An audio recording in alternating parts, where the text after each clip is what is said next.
El tintineo de los tenedores de plata contra la porcelana fina no solo se detuvo, se silenció por completo. En la sección VIP de la Obsidiana Dorada, una sala donde los multimillonarios solían negociar con los políticos, el aire se había vuelto tan frío que se podía ver el aliento. No era el aire acondicionado. Era el hombre sentado a la cabecera de la mesa central, Don Salvatore Moretti. Acababa de aclarar la garganta, abofetear a un camarero por servir el vino con la mano equivocada.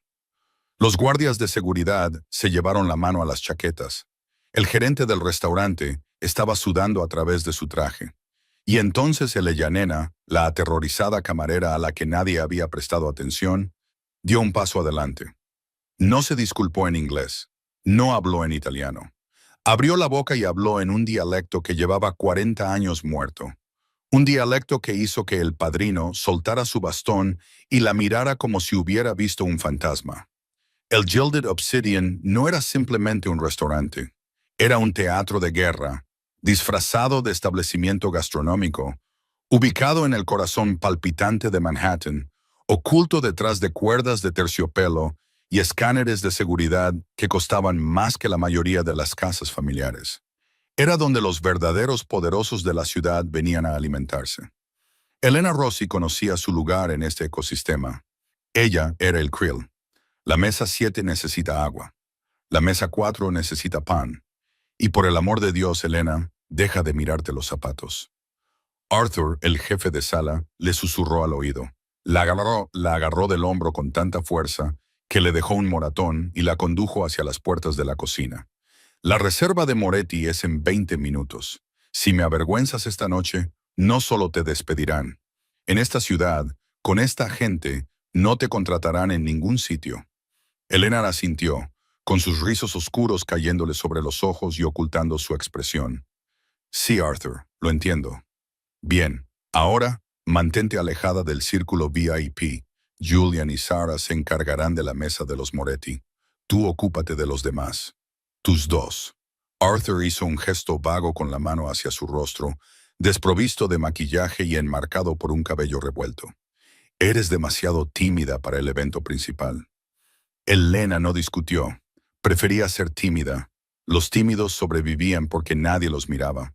En una ciudad como Nueva York, la invisibilidad era un superpoder. A sus 23 años, Elena había pasado toda su vida perfeccionando el arte de desvanecerse en el fondo. Llevaba un uniforme una talla más grande, mantenía la cabeza gacha y solo hablaba cuando le hablaban. Pero bajo el chaleco demasiado grande y las manos temblorosas, Elena escondía una historia secreta. Una historia de la que llevaba huyendo desde que era niña. Se movía por el comedor con la silenciosa elegancia de un fantasma. Rellenaba las copas de vino sin interrumpir las conversaciones sobre el uso de información privilegiada.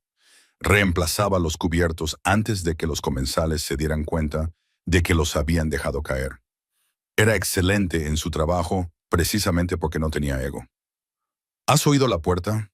El segundo chef, un hombre frenético llamado Benoit, susurró cuando Elena entró en la cocina para coger una bandeja de aperitivos. El viejo viene esta noche. No solo Lorenzo, don Salvatore. La cocina se quedó en silencio. Los cocineros de línea dejaron de cortar. Incluso el lavaplatos se detuvo. Creía que estaba en Sicilia, murmuró uno de los ayudantes. Creía que se estaba muriendo. Los hombres como Salvatore y Moretti no mueren, dijo Benoit, secándose la frente. Solo esperan a que el infierno se congele para poder hacerse cargo de la gestión allí abajo. Escuchadme. Todo debe ser perfecto. Si el risotto está salado, estamos muertos. Si el filete está frío, estamos muertos. Elena cogió la bandeja de ostras. Sus manos estaban firmes, a diferencia de las de los demás. Ella sabía algo que ellos no sabían. Sabía que a hombres como Salvatore Moretti no les importaba la sal del risotto. Les importaba el respeto. Volvió a salir al comedor. El ambiente en el restaurante había cambiado. Era sutil, como la caída de la presión barométrica antes de un tornado. Los multimillonarios habituales, los magnates de la tecnología y los gestores de fondos de cobertura pedían apresuradamente la cuenta. Conocían la jerarquía de los depredadores. Cuando los leones se acercaban al abrevadero, las gacelas se marchaban. Elena despejó una mesa cerca del fondo, con la mirada fija hacia la entrada principal. Sintió una extraña punzada en el pecho, una mezcla de temor y una extraña nostalgia magnética. Hacía años que no oía los acentos de su infancia. Elena. Arthur chasqueó los dedos para llamar su atención desde el otro lado de la sala. Los camareros deben permanecer fuera de la vista. Se retiró a las sombras cerca de la estación de servicio, agarrando una jarra de agua. Se hizo pequeña, observó la puerta. A las 8 p.m. exactamente, las pesadas puertas de roble se abrieron. No solo se abrieron, parecían ceder. 4 hombres con trajes oscuros entraron primero. Llevaban auriculares y se movían con la letalidad sincronizada de una manada de lobos. Recorrieron la sala con la mirada, deteniéndose en las salidas, la cocina y los invitados. Luego se hicieron a un lado. Lorenzo Moretti entró. Era innegablemente impresionante, alto, con hombros que llenaban su traje a medida de Brogni y un rostro que podría haber adornado la portada de GQ si no fuera por la aterradora frialdad de sus ojos. Era el príncipe de la ciudad, el hombre que había modernizado el negocio familiar, convirtiendo el dinero manchado de sangre en imperios inmobiliarios. Parecía aburrido, peligroso e increíblemente cansado. Pero la sala no se quedó paralizada por Lorenzo. Se quedó paralizada por el hombre que se apoyaba en su brazo. Don Salvatore Moretti era más pequeño que su hijo, encogido por la edad, pero su presencia era asfixiante. Llevaba un sombrero fedora y un largo abrigo de cachemira. Su rostro era un mapa de profundos barrancos y cicatrices que contaban historias de una Sicilia que ya no existía, una Sicilia de honor, silencio y vendetas. Caminaba con un bastón, pero todo el mundo sabía que el bastón era un accesorio. Si quería, todavía podía aplastar la tráquea de un hombre con sus propias manos. Mientras se dirigían hacia la sección VIP, una plataforma elevada separada por cuerdas de terciopelo, todo el restaurante se quedó en silencio. No se oía el tintineo de los tenedores ni el de las copas. Era el silencio del miedo absoluto. Arthur, el gerente, se inclinó tanto que casi se golpea la cabeza con el mostrador de la recepcionista. Don Salvatore, señor Moretti, es un gran honor para mí darles la bienvenida al Gilded Obsidian. Salvatore no lo miró, solo gruñó y siguió caminando. Lorenzo asintió con la cabeza de forma educada y depredadora. La mesa. ¿Está lista? Por supuesto, señor. La mejor mesa, aislada, privada. Arthur se apresuró a guiarlos. Elena observaba desde las sombras. Su corazón latía con fuerza contra sus costillas. Vio la forma en que Salvatore caminaba con un paso específico, favoreciendo su pierna izquierda. Recordó esa cojera, no por él, sino por las historias. Historias que su abuela solía contarle a altas horas de la noche, susurrando en un dialecto que ella decía que era el idioma de los fantasmas. Camina como un hombre que lleva el peso del viejo país. Elena pensó que el grupo se sentara.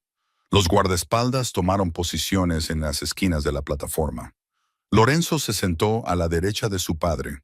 Arthur chasqueó los dedos y el camarero que había asignado, un joven arrogante llamado Chad, se apresuró a traer la carta de vinos.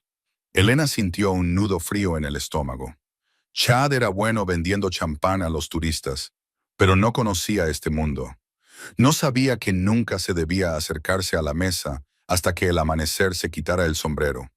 No sabía que nunca se le ofrecía la carta de vinos al hijo antes que al padre. Chad se acercó a la mesa con una brillante sonrisa plástica en el rostro. Buenas noches, caballeros. Me llamo Chad y seré su camarero esta noche. ¿Puedo empezar con un poco de agua con gas o quizás un cóctel? Salvatore se quitó lentamente el sombrero y lo dejó en la silla vacía a su lado. Miró a Chad. No dijo nada. Lorenzo suspiró y se frotó la sien. Solo agua y tráigame la carta de vinos. Chad, deseoso de complacer, pero sin entender la dinámica, se rió. En realidad, señor, tenemos un fantástico Pinot Noir que marida muy bien con el chico, dijo Salvatore. Su voz era como piedras que chirriaban. ¿Tengo pinta de beber Pinot Noir? Chad se quedó paralizado. Lo siento, señor. Solo quería decir que se fuera. Salvatore hizo un gesto con la mano, un gesto despectivo que normalmente se reserva para los perros callejeros. Chad se sonrojó y retrocedió. Arthur, que observaba desde un lado, parecía a punto de sufrir un infarto. Le susurró a Chad, «Sal de ahí, envía a Dominic». Dominic, un camarero con más experiencia, se abrochó la chaqueta y se acercó. Pero el ambiente ya se había estropeado. Salvatore fruncía el ceño y daba golpecitos con los dedos sobre el mantel blanco. El ritmo era errático, agitado. Elena observaba, incapaz de apartar la mirada. Conocía ese ritmo. No eran solo golpecitos. Estaba agitado porque el aire del restaurante estaba demasiado reciclado. La música era demasiado moderna y el respeto era demasiado sintético. Era un hombre fuera de su tiempo y lo odiaba. «Quiere pan», se susurró Elena a sí misma. «Pero no la masa madre. Quiere la corteza dura». Vio a Dominic verter el agua. Lo hizo desde el lado izquierdo. Elena hizo un gesto de dolor. El lado equivocado. La mano de Salvatore se disparó y agarró la muñeca de Dominic. El movimiento fue rápido. La jarra de agua tintineó. «En mi casa», dijo Salvatore, alzando la voz y silenciando de nuevo la sala. «Se vierte con la mano derecha. La mano izquierda es para el diablo». Dominic tartamudeó aterrorizado. «Lo siento, don Moretti. Es la política del restaurante». Salvatore dio un golpe en la mesa. Los cubiertos saltaron. «Vengo aquí a cenar, no a hablar de política. Me tratas como a un turista. ¿Crees que soy un turista americano?» Lorenzo puso una mano en el brazo de su padre. «Papá, basta. Está bien. No está bien». Salvatore se levantó, con el rostro enrojecido. «Este lugar no tiene alma, no tiene memoria». Parecía dispuesto a salir furioso, o peor aún, a hacer que sus guardias desmantelaran el lugar ladrillo a ladrillo. Arthur estaba paralizado. Los de seguridad se estaban moviendo. La carraspea tensión era un peso físico que aplastaba la sala. Elena no pensó, no calculó. Su cuerpo se movió antes de que su cerebro pudiera detenerlo. Cogió una cesta de pan rústico de corteza dura que estaba reservada para la comida del personal, el auténtico, y una botella de aceite de oliva sencillo. Salió de las sombras. El clic de los sensatos zapatos de trabajo de Elena sobre el suelo de mármol sonaba como disparos en el silencio. Podía sentir la mirada de Arthur clavada en la parte posterior de su cráneo. Iba a despedirla. Probablemente iba a matarla. Pero ella no podía dejar que el anciano se marchara enfadado. No se trataba solo del restaurante. Era un imperativo ancestral profundo. No se dejaba que un invitado se marchara de tu casa con el corazón encogido. Pasó por delante de los guardias de seguridad. Uno de ellos, un hombre corpulento, con una cicatriz sobre el labio, se interpuso para bloquearle el paso. Elena no se detuvo. Lo miró a los ojos e inclinó ligeramente la cabeza, en un gesto de deferencia, pero también de determinación. «Tengo pan», susurró. El guardia dudó, no vio ningún arma, solo a una pequeña y temblorosa camarera con una cesta de pan. Se hizo a un lado. Elena se acercó a la mesa. Lorenzo levantó la vista y entrecerró los ojos. Estaba acostumbrado a que las mujeres intentaran llamar su atención. Modelos, actrices, mujeres de la alta sociedad. Nunca había visto a una mujer que pareciera querer ser invisible mientras estaba en el centro de atención. Ella no miró a Lorenzo. No miró a los guardaespaldas. Solo miró a Salvatore. El anciano seguía de pie, con el pecho agitado por la indignación. Miró a esta pequeña chica que se había atrevido a interrumpir su ira. «¿Quién eres?», ladró Salvatore. «Otra con política». Elena dejó la cesta en el suelo, no la puso en el centro, la colocó directamente delante de él. Vertió el aceite en un pequeño plato. No era el elegante aceite de trufa que promocionaba el restaurante, sino el sencillo aceite verde dorado de la parte de atrás. Entonces hizo lo impensable. Extendió la mano y movió su copa de vino 3 centímetros a la derecha, alineándola perfectamente con el cuchillo. Arthur jadeó audiblemente desde un lado. Elena respiró hondo. El aire de la habitación parecía denso, como bajo el agua. Sabía que si hablaba inglés, solo era una camarera. Si hablaba italiano, solo era una farsante. Tenía que ir más allá, tenía que volver al pueblo, a los caminos de tierra y a los juramentos de sangre. Juntó las manos delante del delantal, bajó la barbilla y habló. Vosenza veneda donia caburu mancha escort dur. Las palabras quedaron suspendidas en el aire. No era italiano. Ni siquiera era siciliano estándar. Era un dialecto arcaico específico de las montañas de Corleó. Una frase utilizada por los campesinos para saludar a un señor feudal antes de las guerras. Se traducía aproximadamente como «Su excelencia, bendígame. El pan está caliente. Coma y olvide sus penas». El efecto fue instantáneo. Los ojos de don Salvatore se abrieron como platos. La ira se evaporó, sustituida por una conmoción tan profunda que parecía como si le hubieran abofeteado. Lentamente, volvió a sentarse en su silla sin apartar los ojos del rostro de Elena. Lorenzo se puso tenso. Miró de su padre a la camarera.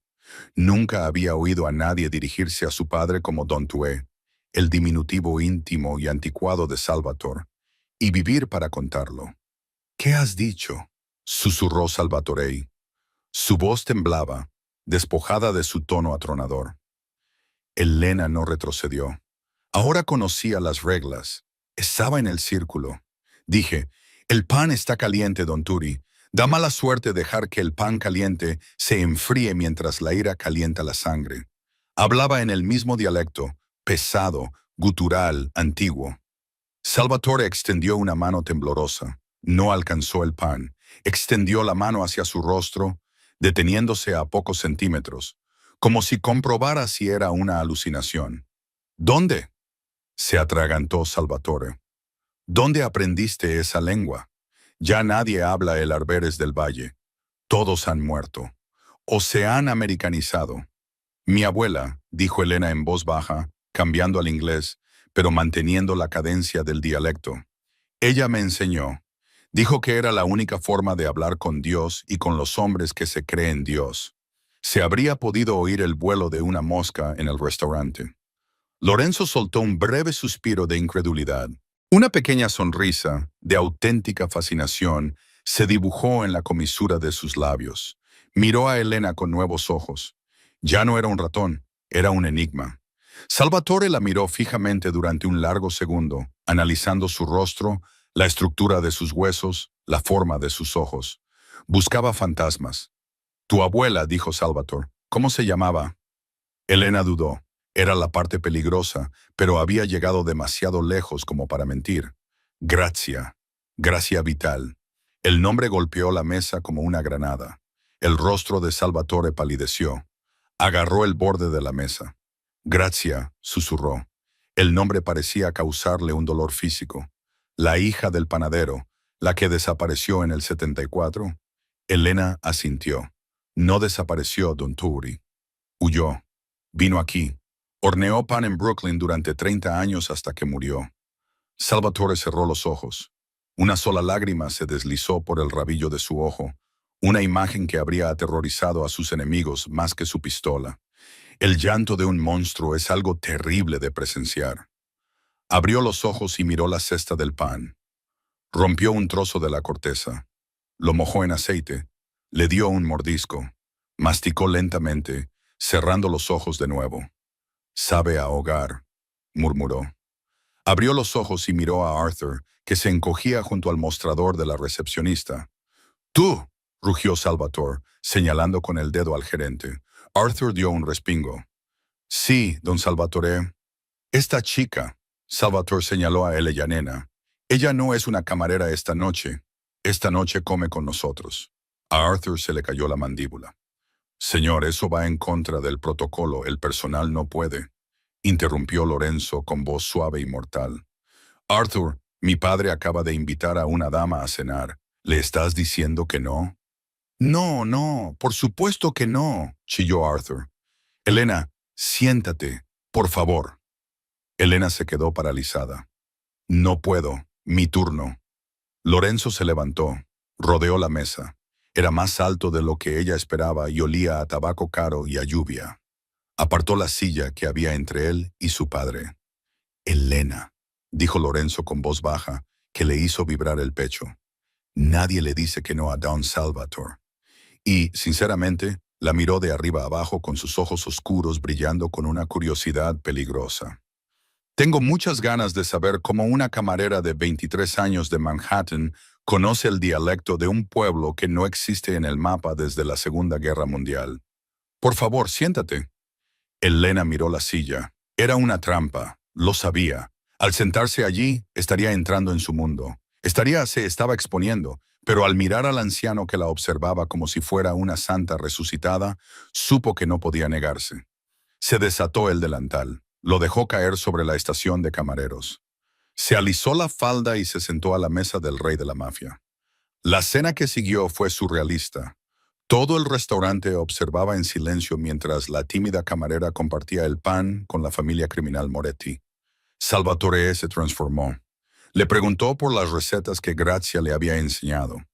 Le preguntó si conocía las canciones de la cosecha. Le preguntó por la forma específica de secar los tomates al sol. No le preguntó por su vida en Estados Unidos. Solo le importaba la conexión con el pasado. Elena respondió a todas las preguntas, y su confianza fue en aumento.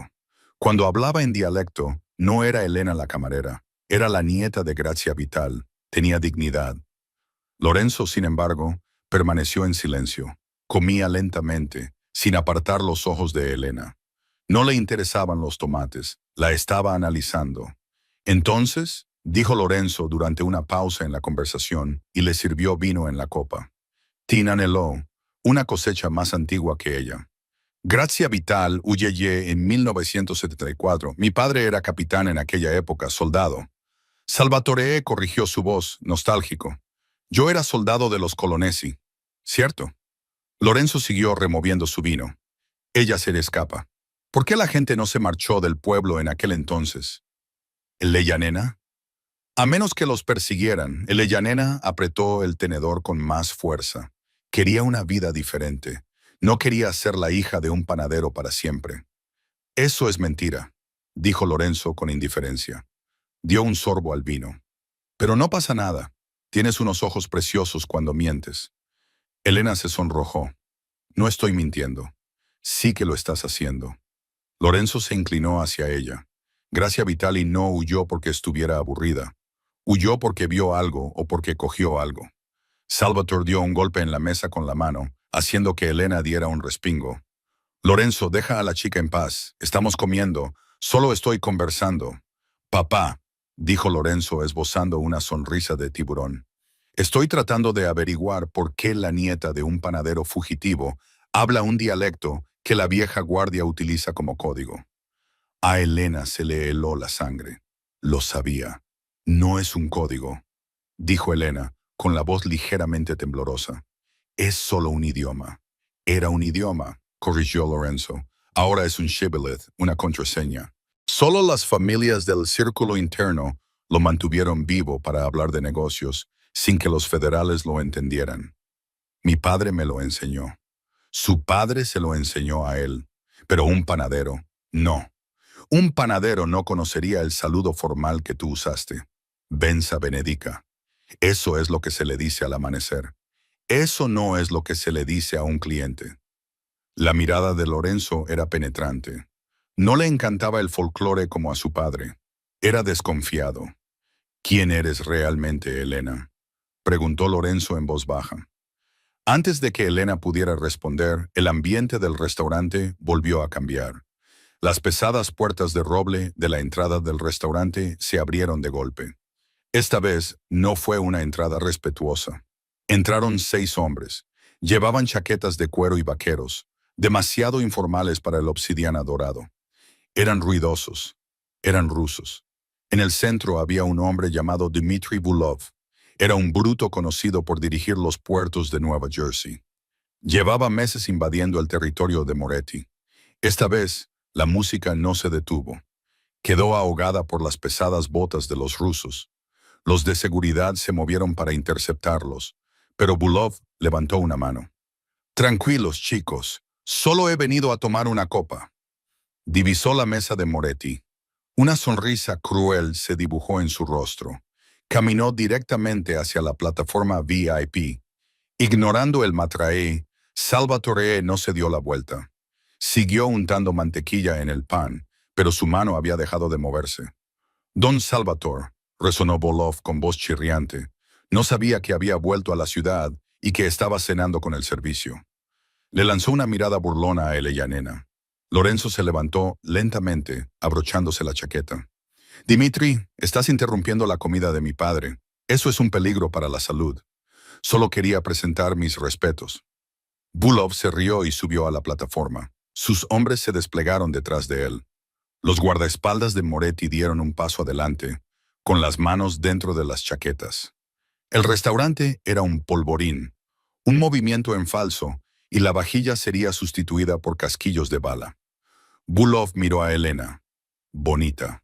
Se aclara la garganta. ¿Es esta la nueva amante de Lorenzo o solo el postre? Extendió la mano para tocar el pelo de Elena. Todo sucedió en un instante. Lorenzo agarró la muñeca de Bulov en el aire. El sonido del agarre era audible. Hueso rozando contra, aclara la garganta. Hueso. Tócala. Lorenzo susurró con voz mortalmente tranquila. Y perderás la mano, luego el brazo, luego la cabeza. Volkov hizo una mueca, tratando de retirar la mano, pero el agarre de Lorenzo era de hierro. Ahora proteges a la camarera, Moretti. Te estás volviendo blando. Ella no es una camarera, dijo Salvatore. El anciano se puso de pie. Se giró lentamente para mirar a Bulov. Parecía pequeño comparado con el gigante ruso, pero sus ojos eran agujeros negros. Es una invitada en mi mesa, dijo Salvatore. Y tiene sangre siciliana, concretamente la sangre de Corleó. Salvatore miró a Elena y luego volvió a mirar a Bulov. Y en Sicilia, continuó Salvatore, tenemos un dicho para los hombres que interrumpen una comida. Elena conocía el dicho. Lo susurró sin pensar en dialecto. El que perturba el pan muere de hambre. Salvatore sonrió, una sonrisa fría y aterradora. Exactamente. Asintió a su seguridad. Quiten esta basura de mi comedor. Los guardias de Moretti desenfundaron sus armas. Los rusos dudaron. Estaban en inferioridad numérica y lo sabían. Volkov liberó su brazo del agarre de Lorenzo y se frotó la muñeca. Miró a Elena con puro rencor. Esto no ha terminado, Moretti, escupió Bulov. Y tú, chica, has elegido el bando equivocado. Los rusos se retiraron, saliendo del restaurante. La tensión se disipó lentamente, dejando a los comensales temblando. Lorenzo volvió a sentarse, alisándose el traje. Miró a Elena. Su expresión había cambiado. La sospecha seguía ahí, pero se mezclaba con algo más. Respeto y posesividad. También sabes amenazar bien, dijo Lorenzo en voz baja. ¿Quién te enseñó eso? Elena se miró las manos. Mi padre. Lorenzo se detuvo. Creía que habías dicho que te crió tu abuela. Así fue, susurró Elena. Después de que mataran a mi padre. ¿Quién era tu padre? Preguntó Salvatore. Ahora su voz sonaba urgente. Elena levantó la vista. Miró a Salvatore y luego a Lorenzo. Sabía que ya no podía volver a ser invisible. Los rusos habían visto su rostro. Estaba marcada. Mi padre, dijo Elena, con voz temblorosa pero clara. Era Santino Vital, pero probablemente lo conocías como el fantasma. A Salvatore se le cayó el tenedor.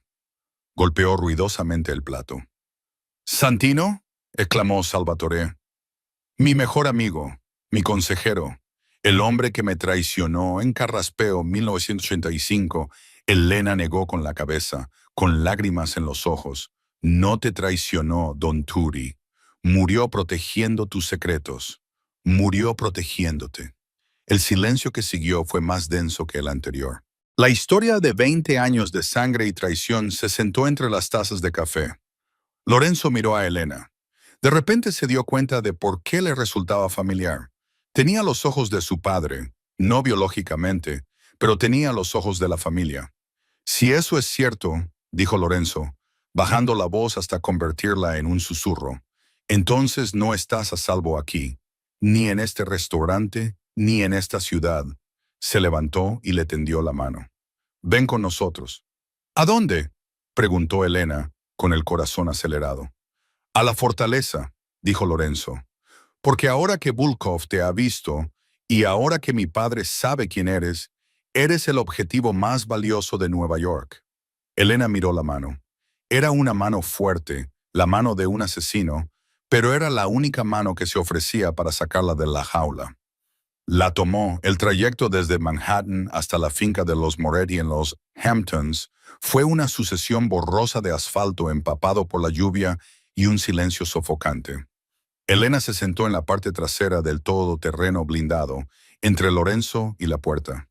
Salvatore se sentó en el asiento del copiloto, con la mirada perdida en la oscuridad, sumido en los recuerdos de 1985. La fortaleza, como la había llamado Lorenzo, no era una casa. Era un complejo construido sobre un acantilado con vistas al Atlántico, rodeado de muros de 12 metros coronados con sensores. Cuando las puertas de hierro se abrieron con un chirrido, Elena sintió que una sensación de irrevocabilidad se apoderaba de su pecho. Ya no era una camarera, era otra cosa, algo indefinido y peligroso. «Bienvenida al purgatorio», murmuró Lorenzo mientras el coche se detenía en el patio empedrado. El interior de la casa era un museo de mármol frío y caoba oscura. Era precioso, pero carecía de la calidez de la panadería en la que había crecido. Carecía del olor a levadura y vainilla. Aquí el aire olía a cera de limón y aceite de armas. «Llévala al ala este», Salvatore ordenó al personal de la casa. Una mujer mayor llamada María, que parecía haber visto demasiados cadáveres enterrados en el jardín. «Tráele ropa que le quede bien. Quema ese uniforme». «No», dijo Elena. Su voz era tranquila, pero resonó en el cavernoso vestíbulo. Lorenzo se detuvo a mitad de las escaleras. Se volvió y la miró. «No, me quedo con el uniforme», dijo Elena, agarrando el dobladillo de su falda negra barata. «Me recuerda quién soy cuando el mundo no me ve». Y dudó. «Mi etiqueta con el nombre. Tiene la letra de mi abuela en la parte de atrás». Lorenzo bajó las escaleras, paso a paso, lentamente. Se detuvo frente a ella, elevándose sobre su pequeña figura. El aire entre ellos crepitaba con una extraña electricidad, una mezcla de miedo y una atracción innegable. «Eres terca», dijo Lorenzo en voz baja, «como tu padre». «Tú no lo conociste», replicó Elena. «Sabía de él», corrigió Lorenzo. «Era el único hombre en quien mi padre confiaba y el único que le rompió el corazón. Si eres su hija, tienes sangre peligrosa, Elena, sangre que traiciona». «Él no traicionó a nadie», insistió ella con los ojos brillantes. «Le tendieron una trampa. Grazia me lo contó todo antes de morir. Me dio la prueba». Salvatore hizo girar su bastón, haciendo un ruido seco en el suelo. «¿Prueba? ¿Qué prueba?» Elena se mordió el labio. Había hablado demasiado. Me dio una llave. Dijo que abre la verdad, pero nunca supe para qué servía. Solo la guardé en un lugar seguro. «¿Dónde está?», exigió Lorenzo, con voz cada vez más aguda. «Está cosida en el forro de mi abrigo de invierno», susurró Elena. «En mi apartamento de Queens». Lorenzo maldijo entre dientes. «Queens, tenemos que volver. Si Bulov sabe quién eres, sus hombres ya estarán destrozando tu apartamento». «Esta noche es demasiado peligroso», intervino Salvatore. «Bulkov está a la casa. Esperaremos hasta el amanecer». «Planificamos». Miró a Elena con una mezcla de tristeza y esperanza. «Vete con María. Descansa. Mañana descubriremos si mi mejor amigo era un traidor o un mártir». Esa noche, Elena yacía en una cama que costaba más que toda su educación. Las sábanas eran de algodón egipcio, pero no podía dormir. Caminó hacia el balcón con el viento azotándole el pelo. Lo sintió antes de verlo. Se aclara la garganta. Lorenzo estaba de pie en el balcón contiguo, con una copa de whisky en la mano y la corbata desatada. «No deberías estar aquí fuera», dijo sin mirarla. «Los francotiradores. Tú estás aquí fuera», respondió ella. «Soy más difícil de matar». Él se volvió hacia ella. La luz de la luna suavizaba los duros ángulos de su rostro. «¿Por qué te mantuviste oculta durante tanto tiempo si sabías quién eras?» «Porque quería una vida», dijo Elena con sinceridad.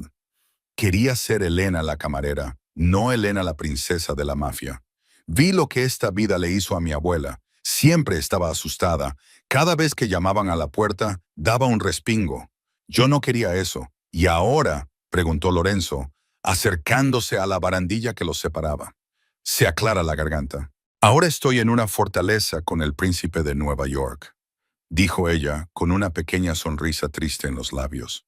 Supongo que el destino es persistente. Lorenzo la miró fijamente. Por primera vez no vio una responsabilidad. Vio a una mujer de inmenso valor, una mujer que había entrado en la guarida del león con una cesta de pan para salvar la dignidad de un anciano. No eres una princesa, Helena, dijo Lorenzo con voz ronca. Eres una reina en el exilio, y voy a ayudarte a recuperar tu corona. El amanecer trajo un cielo gris acero. La comitiva salió de la finca a las 50 de la mañana, 3 todoterrenos, con fuerte seguridad. Helena volvió a viajar con Lorenzo.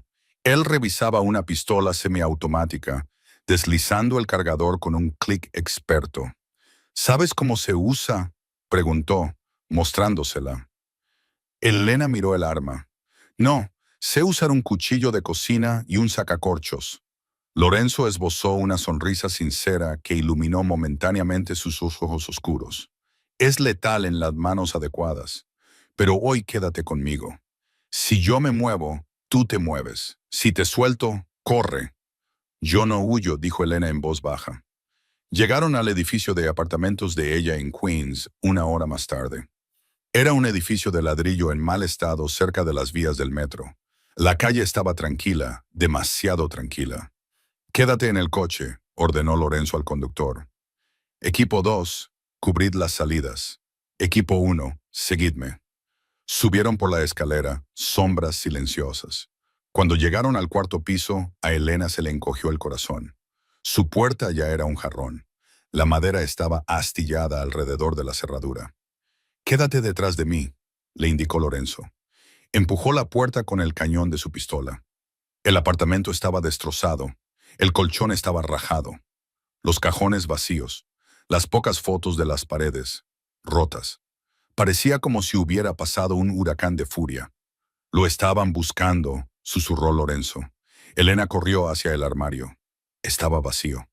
Su ropa estaba esparcida por el suelo, destrozada. Mi abrigo, jadeó, cayendo de rodillas, rebuscando frenéticamente entre la pila de telas. Era un abrigo de lana gris. Ha desaparecido. Lorenzo echó un vistazo a la habitación. Los hombres de Volkov se nos han adelantado. No. Helena sintió que las lágrimas le picaban en los ojos. Esa llave era lo único que me quedaba de ellos. De repente, la radio que Lorenzo llevaba en el hombro emitió un crujido. Jefe, hay movimiento en el tejado y unos todoterrenos negros se están deteniendo abajo. Es una trampa. Una emboscada, gritó Lorenzo. Muévete ahora. Las balas destrozaron el cristal de la ventana antes de que terminara la frase. Lorenzo empujó a Helena, cubriendo su cuerpo con el suyo mientras los escombros llovían sobre ellos. El ruido era ensordecedor. El agudo estallido de los disparos de los francotiradores se mezclaba con el rugido de las armas automáticas de la calle. ¡La escalera de incendios!, gritó Lorenzo, arrastrándola hacia arriba. ¡Vamos! Salieron por la ventana trasera y se subieron a la rejilla metálica oxidada. Abajo, en el callejón, los mercenarios rusos salían en tropel de las furgonetas. ¡Arriba!, ordenó Lorenzo. Subimos al tejado, saltamos al edificio de al lado. «No puedo saltar eso», gritó Helena por encima del fuego de las armas. «Puedes si quieres vivir». Subieron corriendo las escaleras de hierro. Una bala rebotó en la barandilla a pocos centímetros de la mano de Helena. Ella no gritó, solo se concentró en la espalda de Lorenzo. Él era su escudo. Llegaron al tejado. La distancia entre su edificio y el siguiente era de 2 metros. Una caída aterradora al callejón de hormigón de abajo. «Te voy a lanzar», dijo Lorenzo, agarrándola por la cintura. «Tú te agarras al saliente y yo te sigo». «Lorenzo, cuidado», gritó Helena. Un hombre había salido por la puerta de acceso al tejado detrás de ellos. Era un ruso enorme, con una cicatriz que le cruzaba el ojo. Levantó una escopeta. Lorenzo no dudó. Se giró, protegiendo a Helena, y recibió el impacto. El impacto lo lanzó hacia atrás, pero su chaleco de Kevlar absorbió los perdigones. Gimió sin aliento, pero disparó su pistola 3 veces. El ruso cayó. «¡Lorenzo!», gritó Elena, agarrándole del brazo. «Estoy bien», dijo él entre dientes, aunque tenía el rostro pálido. «Salta ahora». La agarró y la lanzó al otro lado del hueco. Ella aterrizó con fuerza sobre la grava del tejado adyacente, rodando para amortiguar la caída. Se levantó rápidamente y se volvió. Lorenzo saltó, aterrizó con fuerza, apoyándose en su lado izquierdo. Estaba herido. «Vamos», dijo ella, con la adrenalina dándole una fuerza que no sabía que tenía. Agarró su brazo bueno y lo levantó. Corrieron por los tejados, con el sonido de las sirenas aullando en la distancia. Encontraron una escalera de incendios al otro lado de la manzana y descendieron a una caótica calle comercial, mezclándose con la multitud matutina. Se desplomaron en un estrecho callejón detrás de una bodega, jadeando en busca de aire. Lorenzo se apoyó contra la pared de ladrillo y se deslizó hasta quedar sentado. Se palpó las costillas. Estaban rotas, sin duda, pero el chaleco le había salvado la vida. «Lo hemos perdido», dijo Lorenzo, cerrando los ojos. «La llave, la prueba, se ha perdido. Bulov gana». Elena lo miró. Ella miró la sangre que brotaba de un corte en su frente. Extendió la mano y se la limpió suavemente con el pulgar. «No», dijo en voz baja. «Él no gana». Lorenzo abrió los ojos. Se llevaron el abrigo. Elena se agachó hacia su zapato, desató su robusta bota de trabajo, los feos zapatos antideslizantes que Arthur odiaba. Tiró de la suela hacia atrás. Había una pequeña hendidura en la goma. Sacó una pequeña llave plateada. Lorenzo la miró fijamente, luego la miró a ella. Empezó a reír, un sonido sibilante y doloroso. «Dijiste que estaba en el abrigo. Mentí», dijo Elena con un brillo travieso en los ojos. «Mi abuela me enseñó. Nunca guardes tus diamantes en el joyero. Guárdalos en el jarrón de las flores, o en este caso, en el zapato». Lorenzo la miró con puro asombro. La adrenalina se estaba desvaneciendo, sustituida por algo mucho más potente. Levantó la mano y le acarició la cara con la palma. Su pulgar le recorrió el pómulo. «Eres increíble», le susurró. «Eres absolutamente aterradora». La atrajo hacia él. El beso tenía un sabor desesperado a polvo, sangre y supervivencia. No era el beso de un príncipe y una camarera. Era el beso de 2 soldados en una trinchera. Cuando se separaron, sin aliento, Lorenzo apoyó la frente contra la de ella. «¿Dónde va la llave, Elena?» «El primer Banco Nacional del Centro», respondió ella. «Caja 404, la póliza de seguro de Santino Vitali». Entrar en el banco fue la parte fácil. Salir sería la guerra. Lorenzo llamó a la caballería. Cuando llegaron a Wall Street, la zona estaba plagada de soldados de Moretti disfrazados de civiles. Salvatore había movilizado a toda la familia. Era el final del juego. Entraron en la cámara acorazada del banco. El aire era fresco y olía a papel viejo. El director del banco, aterrorizado por la presencia de Lorenzo, los dejó solos en la sala de visionado privada. A Elena le temblaba la mano mientras introducía la llave plateada en la caja 404. Lorenzo giró la segunda llave que le había proporcionado el banco. La caja se deslizó hacia afuera. Dentro no había dinero. No había diamantes. Había un único libro de contabilidad encuadernado en cuero y una cinta de casete. «Los años 80», murmuró Lorenzo. «Claro, es una cinta». No tenían reproductor, pero abrieron el libro de contabilidad. Lorenzo hojeó las páginas. Abrió mucho los ojos. «Dios mío, esto no es solo sobre el envío robado en el 85. Esto lo es todo». Santino estaba rastreando los tratos de Volkov con los federales. «Mira», señaló una columna de fechas. «Volkov no solo le robaba a mi padre, era un informante. Estaba vendiendo a las otras familias al FBI para despejar el camino para su propio imperio. Incriminó a tu padre porque Santino lo descubrió». «Mi padre era un héroe», susurró Elena, con lágrimas corriendo por su rostro. «Murió para proteger a los Omea, para proteger a tu padre. Tenemos que mostrar esto a la comisión», dijo Lorenzo con voz dura. «Si las otras familias ven esto, Bulov es hombre muerto. Los rusos serán expulsados de la ciudad. No podemos simplemente mostrárselo», dijo Elena, con la mente acelerada. Volkov es demasiado poderoso ahora. Dirá que es falso. Tenemos que hacer que confiese. ¿Cómo? Elena miró el libro de contabilidad y luego a Lorenzo. Esta noche, en el Gilded Obsidian, es el aniversario de la inauguración del restaurante. Todos los jefes de la ciudad estarán allí. Bulov estará allí para regodearse. Y yo le serviré la cena, dijo Elena con frialdad. El Gilded Obsidian estaba cerrado al público esa noche. Era un evento privado. El aire estaba cargado de humo de cigarro y tensión. Los jefes de las 5 familias estaban presentes. Y en la mesa central, Dmitry Bulov estaba sentado como un rey bebiendo vodka. Salvatore Moretti estaba allí, con aspecto frágil y derrotado. Había desempeñado bien su papel. Así que Salvatore Bulov rugió. He oído que tu hijo ha tenido un pequeño accidente en Queens esta mañana. ¿Se está escondiendo? Se está recuperando, dijo Salvatore en voz baja. Qué pena, rió Bulov. Esperaba terminar el trabajo. La puerta de la cocina se abrió de golpe. Elena, aclara la garganta, salió. Llevaba puesto su uniforme. Sostenía una bandeja con un solo plato tapado. La sala se quedó en silencio. Bulov entrecerró los ojos. La camarera, estás viva. Tienes 9 vidas, chica. Elena se dirigió directamente a la mesa de Bulov. No temblaba. No miraba hacia abajo. La cena, señor Bulov, dijo. No he pedido nada, dijo él con desdén. Es una especialidad de la casa, dijo Elena. Cortesía de Santino Vital. Levantó la campana de plata. En el plato no había comida.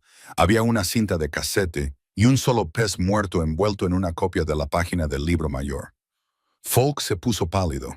Elena dio un paso atrás y alzó la voz, hablando claramente a toda la sala.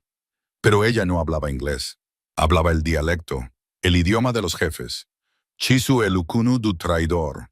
Esta es la factura del traidor, señaló a Bulov. Este hombre es una rata. Os vendió a todos al FBI en el 85, mató a Santino Vital para ocultar su vergüenza, y lleva 20 años robando en vuestros puertos. Bulov se levantó, tirando la silla. Miente.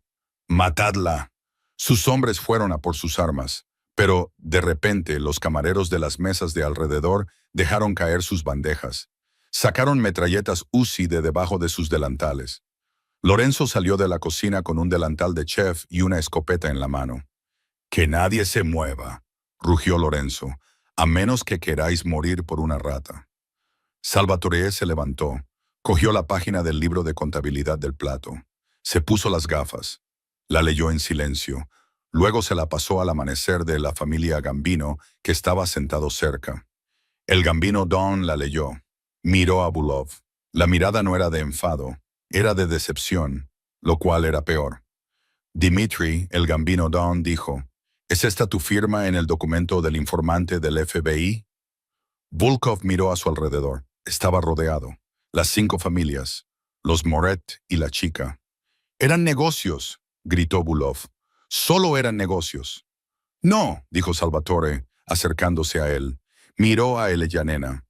«Elena, el cuchillo». Elena cogió el cuchillo de carne de la mesa. Se lo entregó a Salvatore. «Por Santino», susurró Salvatore, pero no atacó. Le entregó el cuchillo a Elena. «Tu sangre», dijo Salvatore. «Tu justicia». Elena miró el cuchillo. Luego miró a Volkov, el hombre que la había convertido en huérfana, el hombre que había obligado a su abuela a vivir con miedo. Clavó el cuchillo en la mesa, profundamente en la madera, a pocos centímetros de la mano de Bulov. «No soy una carnicera como tú», dijo Elena, con voz llena de poder. «Soy una Vital. Nosotros no matamos ratas. Dejamos que los gatos se encarguen de ellas». Se volvió hacia los otros capos. «Es tuyo». Elena le dio la espalda a Bulov. Mientras caminaba hacia Lorenzo, la sala estalló en caos detrás de ella. No miró atrás. Lorenzo la rodeó con sus brazos, enterrando su rostro en su cabello. Se acabó. Habían pasado 3 meses desde la noche en que el cuchillo se clavó en la mesa de caoba, y las estaciones en Nueva York habían cambiado.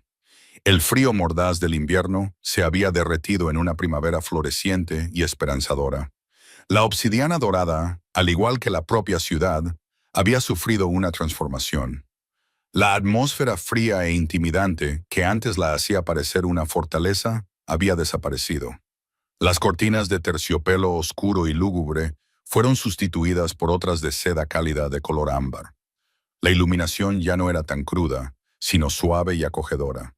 Ya no era un lugar donde se hacían tratos en las sombras. Era un lugar donde la gente venía a vivir. Elena se sentó en la mesa 1, la mesa del rey, como solía susurrar con temor el personal. Sin embargo, esa noche no estaba puliendo la platería ni comprobando nerviosamente el nivel del agua. Llevaba un vestido de seda azul medianoche, carraspea, que caía sobre su cuerpo como la luz líquida de la luna, en marcado contraste con el uniforme de gran tamaño que había sido su armadura durante tanto tiempo. Su cabello, que solía llevar recogido en un moño desordenado y práctico, caía en ondas sueltas y oscuras alrededor de sus hombros. Miró sus manos descansando sobre el mantel blanco. Eran las mismas manos que habían amasado masa y fregado suelos, pero ahora no temblaban. Lorenzo Moretti estaba sentado frente a ella. El cambio en él era aún más profundo que la renovación del restaurante. La tensión perpetua que solía tensarle la mandíbula había desaparecido. Aclara la garganta. Las ojeras se habían desvanecido. Parecía más joven, más ligero, como si por fin se hubiera desabrochado y dejado a un lado una pesada armadura. «Estás mirando fijamente la cocina otra vez», dijo Lorenzo, con una sonrisa burlona en los labios. «Arthur no va a dejar caer la bandeja. De hecho, se ha vuelto bastante competente desde que dejaste de aterrorizarlo». Elena se rió, un sonido que sonaba libre. «No soy aterradora, solo tengo altos estándares para el servicio de pan. Los viejos hábitos nunca mueren». «Bueno, hablando de estándares», dijo Lorenzo, con una expresión más seria. Metió la mano en el bolsillo de la chaqueta y sacó una gruesa carpeta legal encuadernada en cuero. La deslizó por la mesa, con los dedos posados en la cubierta, durante un momento antes de retirarlos. «Los abogados terminaron la auditoría del patrimonio de Santino esta mañana. Les llevó semanas desenredar la maraña, pero bueno, tienes que ver esto». Elena dudó. El patrimonio, Lorenzo, mi padre, vivía en un apartamento de alquiler controlado en Queens. Su patrimonio era una caja de viejos discos de vinilo y un Chevy oxidado. Esa era su tapadera, Elena. Esa era la máscara que llevaba para mantenerte a salvo, explicó Lorenzo en voz baja. Pero Santino Vital era el consejero de la familia más poderosa de Nueva York durante la Edad de Oro. Y era inteligente. Sabía que se avecinaba una guerra. Sabía que quizá no sobreviviría a ella. Elena abrió la carpeta. Las páginas estaban repletas de jerga legal, números de cuentas bancarias y detalles de fondos fiduciarios. Sus ojos recorrieron las columnas, sin comprender del todo los datos, hasta que llegó al resumen al final de la última página. Dejó de respirar por un segundo. Parpadeó, asumiendo que era un error tipográfico. Miró de nuevo. 50 millones. Susurró, sintiendo el número extraño en su lengua. 52 millones con intereses. Lorenzo corrigió con delicadeza. Había estado canalizando su parte de las ganancias a cuentas en el extranjero, en las Islas Caimán y Suiza, desde 1980. Nunca fue para él. El fideicomiso estaba explícitamente a nombre de la hija del panadero. Ahorró cada centavo para ti, Elena. Nunca fuiste la pobre camarera. Todas las noches nos servías agua. Técnicamente eras la mujer más rica de la sala. Elena se quedó mirando el documento. Las lágrimas se le llenaron los ojos, nublándole la vista. No era el dinero lo que la abrumaba, era el amor. Su padre no solo había muerto por ella, había pasado su vida construyendo una fortaleza de seguridad que ella nunca supo que existía.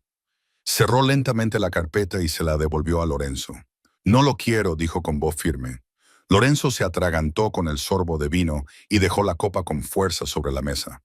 «Disculpa, Elena, eso es libertad, eso es poder. Podrías comprar toda esta manzana, es dinero manchado de sangre, Lorenzo», dijo ella, sacudiendo la cabeza. «Proviene de una vida que destruyó a mi familia. No puedo construir un futuro feliz sobre ese tipo de pasado. Lo miró a los ojos. Tómalo.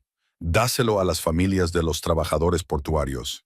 Volkov extorsionó. Construye una escuela en el barrio donde crecí. Construye un hospital. Lava el dinero haciendo el bien con él. Lorenzo la miró con una intensidad que le aceleró el corazón. Había visto a mujeres pelear por diamantes, matar por estatus y traicionar por mucho menos. Nunca había visto a alguien devolver un reino porque le resultaba demasiado pesado. «Realmente eres una reina», murmuró. «Lo darías todo». «No todo», dijo Elena, con una pequeña sonrisa nostálgica en los labios. Dio un golpecito a la carpeta. Vi una escritura allí, una pequeña propiedad en Polmo, un viñedo con una vieja casa de campo de piedra. La ruina. Lorenzo levantó una ceja. No ha producido uvas en 20 años. Es tierra y piedras. Es tierra, corrigió Elena. Mi tierra. Me quedaré con el viñedo. Necesito un lugar donde hornear pan, donde el aire huele a limones y al mar. Eso es todo lo que quiero. Lorenzo se recostó en su silla y exhaló un largo suspiro. Miró a su alrededor, al restaurante, a la vida que había construido, y luego volvió a mirar a la mujer que había salvado su alma. «Bueno», dijo metiendo la mano en el bolsillo otra vez, «eso complica mis planes, o tal vez los perfecciona». Se levantó. El movimiento fue fluido, deliberado. Rodeó la mesa y las conversaciones del restaurante se acallaron cuando los comensales se dieron cuenta de que algo estaba pasando. Se detuvo junto a su silla. «Me he reunido con la comisión», dijo Lorenzo, con voz lo suficientemente alta como para que las mesas cercanas lo oyeran, pero con la mirada fija solo en ella. «Les he dicho que la guerra ha terminado, y les he dicho que el príncipe de Nueva York se retira». Elena se llevó la mano a la boca. «Retirarte, pero esta es tu vida». «No», dijo Lorenzo, arrodillándose sobre una rodilla. El restaurante quedó en silencio. Incluso el personal de cocina se quedó paralizado, mirando a través de la ventana de servicio. «Era mi deber. Tú eres mi vida». Abrió una pequeña caja de terciopelo. Dentro había un diamante que no era llamativo ni moderno. Era una antigua talla europea de los años 20, engastada en filigrana de platino. Era un anillo que había sobrevivido a guerras como ellos. «No quiero seguir siendo un amanecer», dijo Lorenzo, con la voz cargada de emoción. «Quiero ser un esposo. Quiero despertarme en Polarmo. Quiero verte hornear pan y quiero arreglar ese viñedo en ruinas. Elena Vital, ¿me permitirás servirte por el resto de mi vida?» Elena miró al hombre que había saltado de un techo por ella, el hombre que había recibido un disparo de escopeta para protegerla. Miró el anillo y luego a sus ojos, oscuros, vulnerables y completamente suyos. No respondió en inglés. Le parecía demasiado pequeño.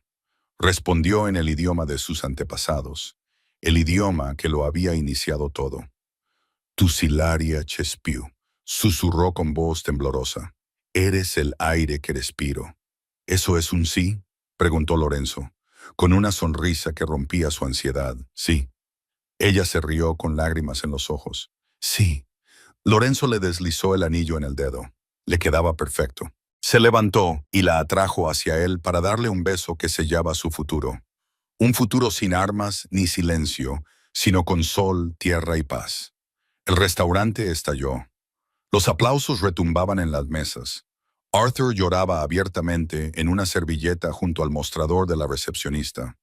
Y en una mesa de la esquina, don Salvatore Moretti, el viejo león, los observaba. No aplaudió. Simplemente partió un trozo de pan crujiente, lo mojó en aceite de oliva y lo levantó hacia ellos en un brindis silencioso. El ciclo de sangre se había roto.